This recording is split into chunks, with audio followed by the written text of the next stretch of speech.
Hello there. It is me, the Gidmeister, the wonderful Gidmeister, the Dermatillomaniac. You happen to be the Intermerium. I am the Dermatillomaniac. Multiple different things. The heck?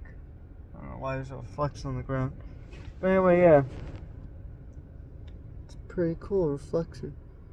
Anyway, despite my weird reflection on my stuff, I don't know where it comes from. Interesting though.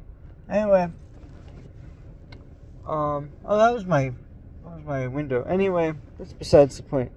So today I wanted to talk about this weird presidential election that happened. There was a presidential election that happened in the United States, of course, the United States. People call it the United States of America. Some people call it the United States of Crins, the United States of Mexico. Who knows what they call it? I don't really care, right? The United Mexican States? No, that's just joking. That's entirely different country. The United Mexican States is underneath the United States of America, which weird the languages would switch up the words, but whatever. Doesn't matter. Anyway, besides the point. That's besides the point. They're both states and they're both united. There's two different countries. Anyway, there was a presidential election, and I want to talk about it just a little bit. Talk about why there was a woman that ran named Harris, and the guy that won that was named the Donald. And the Donald won. And I believe the reason why the Donald won is because Donald had a very interesting philosophy. While he doesn't adhere to it himself personally, I do agree with it on a subconscious level, right, with the Donald. And this is what makes him kind of appealing, is he advocates for responsibility, right? When he says, oh, you should be able to pay back your student loans, you should be able to do this, do that, right? There's some level of responsibility there in his voting base or whatever. And his voter base doesn't want to pay the taxes for bail out people for going to get a college degree. Doesn't want their tax money going to welfare recipients who are from a different country. It's pretty obvious to me that that's what he appealed to, was the responsible people, or semi-responsible. He himself's not very responsible. When he lost the election, he did not take responsibility. Okay. Personally, he doesn't adhere to it, but his voter base, somehow they're appealed to it. Now, the Democrats, or the Harris voters, are more appealed to, let's reduce the amount of pain for everybody, the pain and suffering, and let's reduce hierarchy. But the problem is that you can never truly get rid of hierarchy. This is the scam that I call it a scam. I don't know what you call it. It's not really a scam, because they generally do believe this. This is the trick they sort of pull, is they believe they can use government power to reduce pain. The problem is all you're going to do is just put more responsibility on the government, less responsibility on yourself. You're still going to feel that aching pain, regardless. You've just subsided the pain with something else. And so I feel like the Republicans are semi more sustainable. Not necessarily, but I might be able to get into that a little bit more. I don't know. But it was very interesting. And the reason why she lost, there's a handful of reasons why she lost. First off, the Palestinian supporters absolutely didn't like her at all. She was probably just going to be just as worse as Donald when it came to supporting Palestine. Okay, I'm not the biggest believer in Palestine, whatever. But, you guys do you. Whatever. I'm not gonna protest or anything. I don't know what's going on over there, right? There's no freedom of information over there. I don't know. It's kind of like being in North Korea. There's just no information. There's not as much information. Now, there's probably more information than North Korea, but not. I still feel like it's semi being blocked either here or in their own country. So I have no reason to have a fight in that. So tax money are going to go to Palestine or Israel, regardless, right? And Donald also supported that a little bit. Less taxes for those countries. Let me think here. One of the biggest things that she proposed, though, that really it didn't alienate the Democrats, but alienated a lot of people like me, who really like accounting and really like finance and really like stocks and bonds, is he proposed an unrealized capital gains tax. Now, if you know anything about unrealized capital gains, it has a really terrible history of being installed in countries, and either those countries become really authoritarian, like in Venezuela, or become economically depressed, like in the 1980s during Sweden's reforms. And Sweden had to get rid of it because it was so bad. So when Sweden tries something and they fail, and they don't try the same thing again, they just get rid of it. And I feel like if we try it, we should do it at a city level. We should never really propose something that massive at a federal level. But what he proposed was something so massive that I just completely disagreed with it.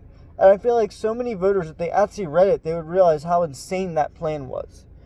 I'm sure that they don't know what an unrealized capital gain is, but it's basically theft. You didn't even sell or get a dividend from your stock. I understand if you got a dividend or you got, and I don't even know if it applied to Roths or if it applied to IRAs or whatever. Roths, IRAs, 401ks, I don't know what it applied to. It probably just applied to taxable, I don't know. But at the same time, if it did apply to Roths, it did apply to retirement accounts, that would be even worse. But it looked like to me it was only targeted towards the billionaire class, but I still don't like the idea of something being targeted towards a certain demographic. I'm a big believer in flat tax. The only tax exceptions I will give is because we have a huge birth crisis. And there's not very much incentive. There's no spiritual incentive to have kids. I have no spiritual incentive at all to have kids, right? But I do think that we can fix it with a tax break. Like, for instance, if you have one kid, I've already said this plan before. This was a few months ago when I said this.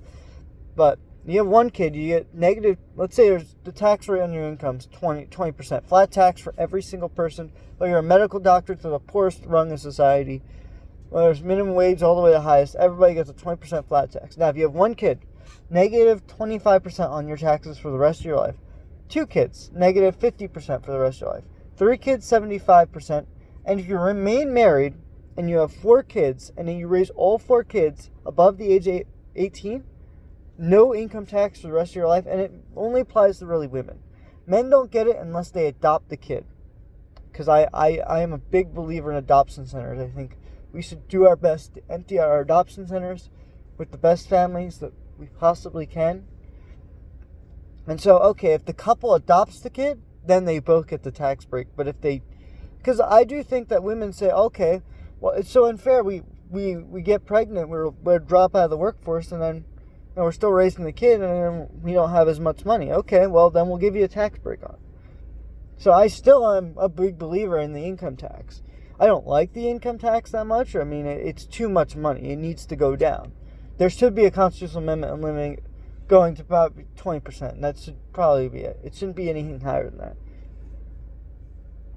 And again, anything overtime should not be taxed. The fact that overtime is double taxed is ridiculous. It's literally, dividends in the stock market are taxed 15%. You know what overtime is taxed at? 30%. Regular wages are taxed around 25%. Why is overtime taxed more? What is the purpose of that? Why not tax passive income more than overtime income? However, what's interesting about that, what I just said, is every country does it.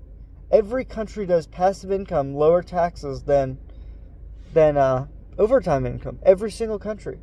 And that is a fascinating thing. Even Sweden and Norway and countries you think that are like socialist or whatever you call, they have that same sort of regressive tax system where they just tax overtime way more than they would tax like a normal wage or whatever, right? And dividends. And so for me, when I see that, it really shows me that economies, it doesn't matter what tax policies you put in them. I think it matters more on the geography. You look at the northern countries that are very wealthy. Canada is not a very good example, but you look at Norway is a perfect example. They got these beautiful different ridges in their mountain ranges, like in the fjords, right? Fjords are very good for trading. They create a lot of defense. They are, they don't create a lot of defense during World War II. They got invaded during World War II. But if you ignore World War II, you look at the overall history of Norway. Before they were conquered by Sweden and Germany, they had one of the best warriors in the world. they had good defense because of those warriors, and they had fjords, so they could trade with so many countries. And those fjords create a lot of trade back and forth between different peoples, and it made them very wealthy. You look at Germany; they have the Rhine River. I can't think of any other, the Duma River. Forgot the name of the river in the south. But those rivers are economically very valuable. Look at Switzerland; they probably traded through most of their time either through land border or rivers. If it wasn't for because they have a lot of material possession. Why is that? They don't produce anything. They're just in the crossroads of all the countries that do produce stuff. They weren't really as industrial as all the other countries around them, but they have a higher income than all those countries, so they can afford the more material goods that these industrial countries could provide. And so, when you look at tax policies, and then you look at Kamala Harris, and she does the opposite of what most countries do, that really rubs me the wrong way that she's proposing something like that. And the fact that some Democrats took her seriously really just shows you just the level of, they don't understand, at least international history, that it didn't work. I'm sure we've never had unrealized capital gains here in the United States. I'm not saying that it couldn't work, but I don't think it will. Just because of the history that every single economist keeps telling you, don't do this, don't do this, don't do this. And they keep pushing for it. It hasn't been pushed through, and there's Republicans, I think Congress, House of Representatives, so it won't ever get passed probably, but, whatever, right? And I can't think of another reason she didn't really win. I'm sure that it was maybe her demographic with her family, maybe that could have been it, but I don't think that was it. I think the Republicans personally, Donald Trump doesn't take that much responsibility. He never gives up. That's what I love about him. I don't love that about him, but he just never gives up. I like that spirit on him. I feel like every person sort of have that not giving up spirit, but at the same time, he doesn't take responsibility for his failures as much. He emphasizes victories way too much, and he downgrades his failures, which is something I don't like. It's a trait of narcissism or whatever you call that. It amplifies him. He's a very masculine kind of figure. Kamala Harris seems kind of emasculating. She seems to be demasculating. She doesn't seem to have that. She seems to have an avoidance of pain, or even when someone questions her, she just doesn't even answer the question. It's an avoidance of pain. It's an avoidance of reality when you don't even answer the policy questions that people are asking you. And the media is even asking her, easier questions than Donald, which is fascinating. And she still won't answer them sometimes because she has so many coalitions that want to vote for her, or at least she was trying to appeal to, and she just couldn't appeal to everybody, and that's why she lost. She even lost the popular vote, which I was surprised by at least 2 or 3 million people.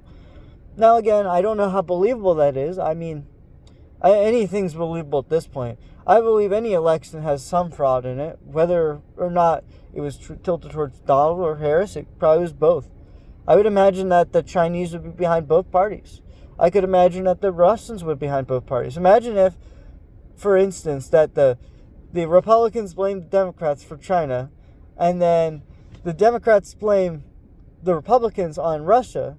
And what if both are true, but they're both in both parties true? I heard a news story where the Russians were behind both parties. They were just trying to trick people into thinking that they just won one party over the other, when in actuality, they were bribing both parties, probably. Or they had a little bit of money going to both parties. So I can see some fraud happening internationally. I can see fraud happening locally. There is no question about that there would be some fraud. At least 10 votes. When you have millions and millions and millions of pounds of votes, I can't imagine that there would be not 10 votes being fraudulent. There has to be at least 10 fraudulent. I'm not saying that every single vote was correct or wrong or whatever. I mean, you should investigate. Every time there's an election, you should be able to investigate how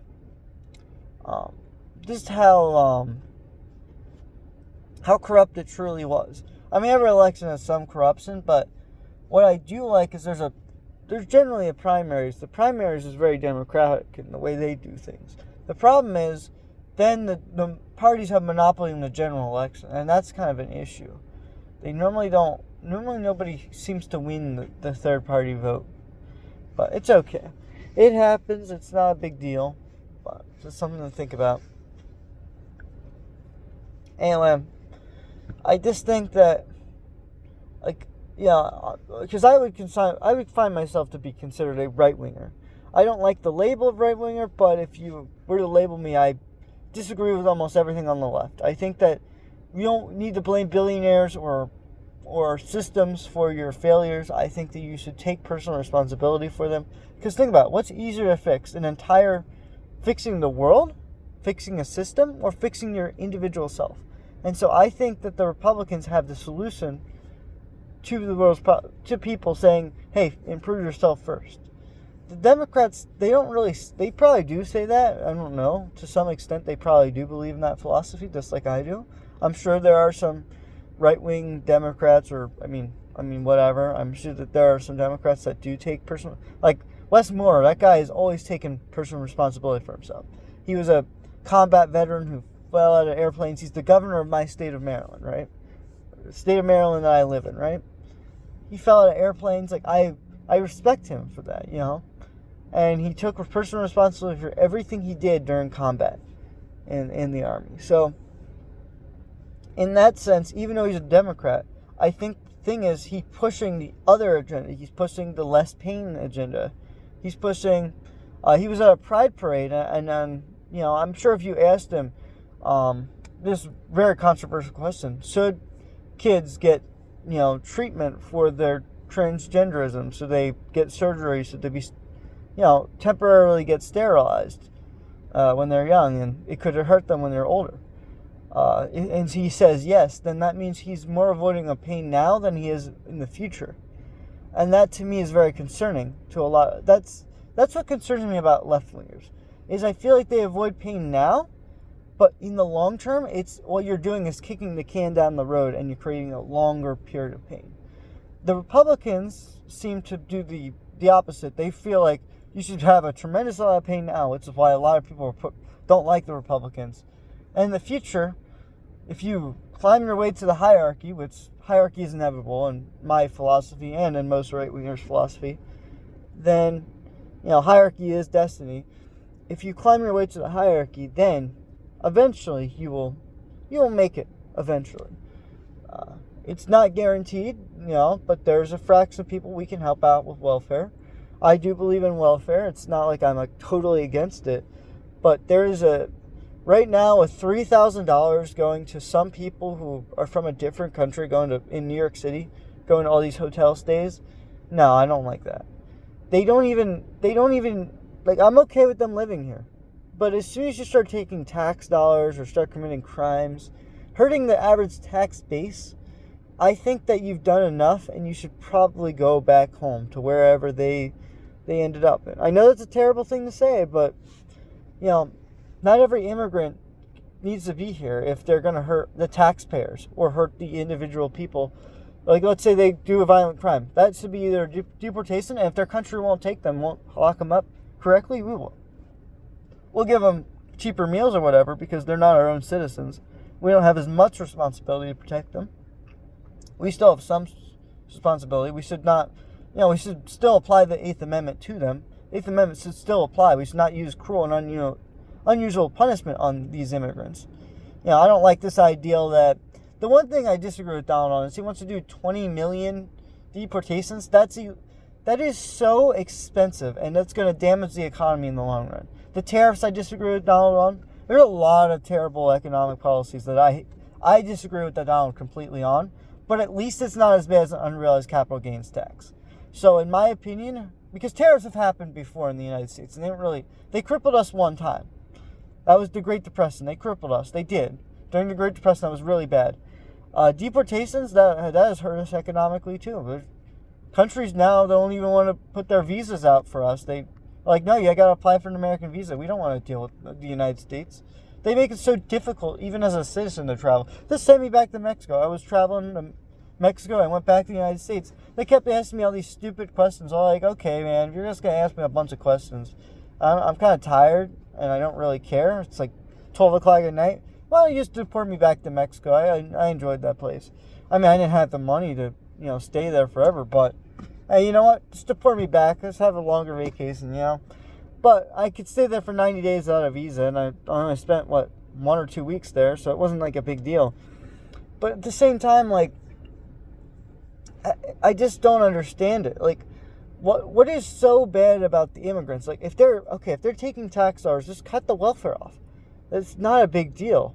We shouldn't be giving welfare to these people anyway. As long as they're working, I don't see an issue with them. We kind of need them around. We needed farmers. I feel like at least 20% of our farmers are probably from other countries. Roofers are from other countries. They're from other places, a lot of these crucial jobs that we need. They're willing to work for anything. I mean, if it's skilled or unskilled, they'll work. So we kind of need them in our hierarchy. And so, if they could stay as long as, in my opinion, they could stay as long as they want. They build 3 homes. They build 3 full homes. Like, they build one home, one home on another. They build a series of homes. And if it adds up to 3 homes of materials, I believe they should be able to be a citizen. They improve the land, so at least one veteran can at least stay in a home. You know what I mean? So I care more about fellow human beings than whether someone has immigration status or not. I don't really care about that. So I just disagree with Donald on that. He focuses a little too much on that. Now, again, he's a very divisive person. His policies are fine. He's not really that good. What's interesting is, my opinion on Donald, he's going to do good first 2 years. The next 2 years, the 2 years after, like 2027, 2028 is when he's going to fall apart. He's going to fall apart. He's going to be old. People are going to be like, he's old news. We got to get him out. And that'll probably be the last time he'll be president because he's getting in his 80s now. He's not a young, fresh person anymore, And he was just kind of rude when he started. I mean, he was rude the entire time. His entire personality is this rude, brass, masculine. Europeans don't understand because Europeans don't like masculine men ruling their countries because they have a bad history of some of them turned into nationalist figures. In Germany and Italy and Spain, the nationalists won in a lot of those countries, and they did embrace hierarchy at the expense of different minority groups and different language groups, especially the Basque. They were oppressed. The Judaists, the Jews were oppressed. So you just have that's why they're afraid of masculine figures. Here in the United States, we don't have a history of that, not as much. In fact, masculine figures like Abraham Lincoln was a perfect example of a guy who he's slaughtered thousands of people just so he can keep a country together. So we have a history of keeping our country together with a masculine man. Europe doesn't really have that. Europe, most of the time when they had a masculine man, they had another masculine man say, oh, we're going to go to war with you, because there are so many countries in that one little area. The United States is all by itself, pretty much contained, because their capital city is so far away from Canada. Is like the closest capital city to ours. And to be honest, Canada hasn't invaded us, since 1814? So, a masculine man kept our country together. Abraham Lincoln he slaughtered thousands of people, whether they were Union or Confederate. He didn't have to do any of that. But he wanted to get that war done as quickly as possible to keep the Confederates in the Union, which I argue is good and bad in some regard because he ended the slavery quicker, but at the expense of thousands and thousands of lives that didn't need to die. USS Grant just kept pushing men into the South, and there wasn't as much strategy going on. It was just meat grinder after meat grinder after meat grinder. But they tore down so much infrastructure in the South lost the war eventually. They took so much food and so much resources from the Southern economy. They had to capitulate and join the Union again in the Civil War. So that's a perfect example of masculine figures solving problems in the United States. The keeping of the Union is a problem, right? One guy wanted to keep the Union, the other guy said we don't want to be in the Union.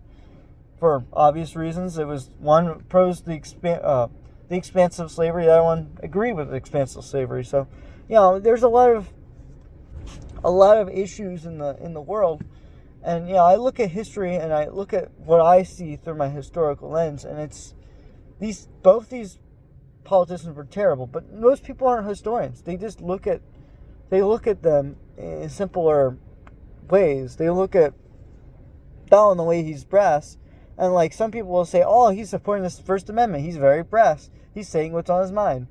He's not like the average politician. And then you look at a Democrat voter, and they say he's very rude. He's very they're not as supporting on the First Amendment as much, I feel like, but they're like, he's very rude. He's very some people say prejudiced. He's very he's just very brass, right? He's a jerk. And so like you could see Trump will say one thing and people will take two different messages from it. He's supporting the First Amendment by saying all this stuff. At least we have a guy who says it. The government's not regulating his speech. That's what the right wingers are seeing. They're seeing that, and then the Democrats are saying he's very brass. He's going to use that speech to oppress other people. So both sides are seeing this, and it's very interesting to hear the perspective of both sides hearing what he says and taking away different thought process behind it, which I find fascinating personally. You could say one thing and you can come up with two different conclusions on it. And there's a perfect example. I got to get to work pretty soon, but one of my favorite stories. It's kind of a sad, very depressing story. But at the beginning of the story, they expect you to question things. There's a guy called the Black Baron, and he goes and he beats up his wife. Now he's not a very good guy for doing that, but towards the end of the story, you start to hear the justifications for why he does the things he does. You start to hear justifications. His wife took everything from him, took his kids away to a foreign land, took all his money, took whatever, the Black Baron's money, right? And there's a pretty woman that goes and stays in the Black Baron. You expect him, to do terrible things to this very attractive woman. You see the Black Baron invite this woman over. She's homeless or whatever. Very attractive woman, but she's homeless or whatever. She needs a home.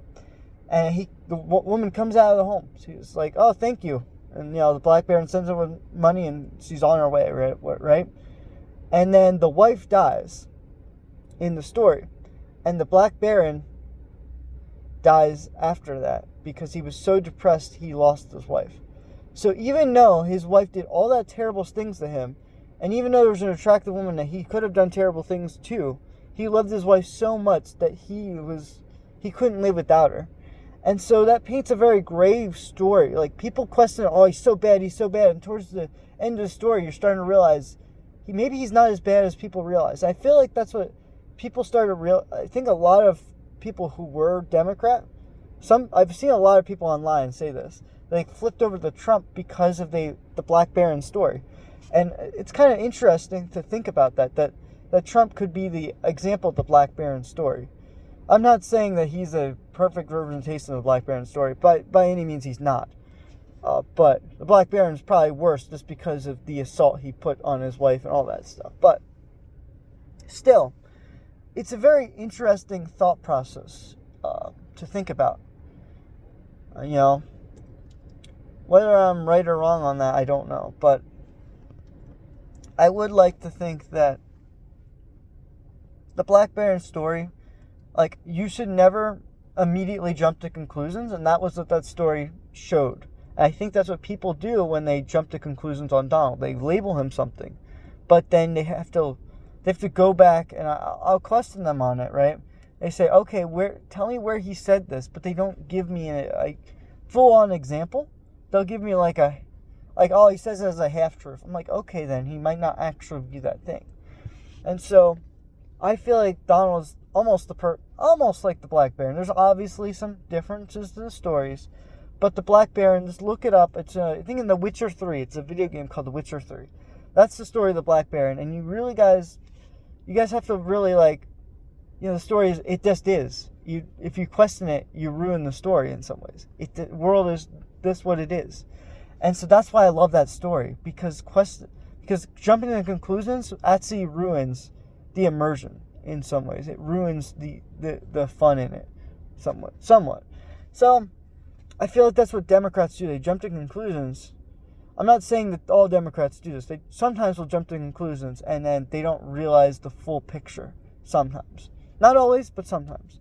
Anyway, you are someone, I am someone else. I am the Dermatillomaniac. You are Intermerium. We together are the Federation of Dermatillomania, whatever. And goodbye.